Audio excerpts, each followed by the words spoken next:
Dark is one of the most enjoyable and least cohesive games I've ever played. Superficially, it's very uninteresting, being a middle-of-the-road action stealth title with some mediocre mechanical experimentation by way of vampiric powers. But when you dig down to its deliciously delirious essence, there's something truly remarkable, usually in a bad way. To start at the start, the story is comically stiff in a way that's hard to quantify or qualify. It overloads you immediately with exposition. None of the characters have any distinction beyond superficial traits, and it feels like the only tool to build tension is the poor pacing. Like, you're given way too much to chew on at the start, the middle is a heap of nothing, and at the end you're suddenly slammed with twists that don't come close to explaining everything. Worse still, the cutscenes are crammed full of B-movie acting, animation errors, and absurd contrivances. There are multiple points your character has a chance to ask real questions about any of this, but he just never does, despite the branching dialogue choices. Dark also pulls some really obnoxious narrative scumminess by making all of the antagonists incredibly, ridiculously evil. Like, every bad guy you fight inexplicably makes sculptures out of human body parts and also hunts humans for sport.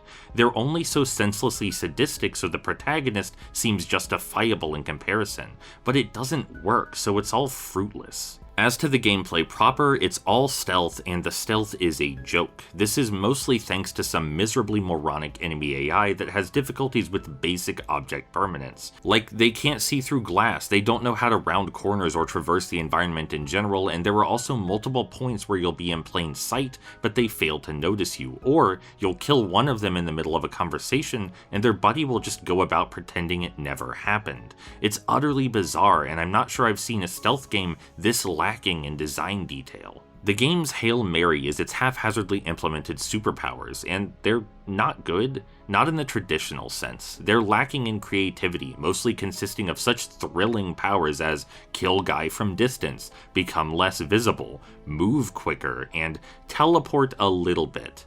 That said, they certainly make things more interesting, and the game fosters an engine of risk-reward as a result. You see, you have to actually suck blood to replenish these powers, and that's rarely advisable because it's noisy and takes forever, and you're liable to get loaded with bullets. This brings out a pleasant, sometimes brutal arcadey element to the design. And while we're at it, the vampire powers, simple as they are, create really fun emergent gameplay opportunities. There were countless times where I utilized a combination of teleportation and speed to zip past difficult areas, bypassing entire sections of the level. It's easy to see this as a negative, but I genuinely think it encourages player exploration, and the game is difficult enough to make these moments feel well earned. All that said, this is still an extremely shoddy experience. Its few positives are pummeled to paste by poor plotting, pitiful powers, and pathetic AI. I personally love it, and I look forward to playing it again, but it would be dishonest to say I enjoy it for its quality. It's bad, but it's also oh so very wonderful.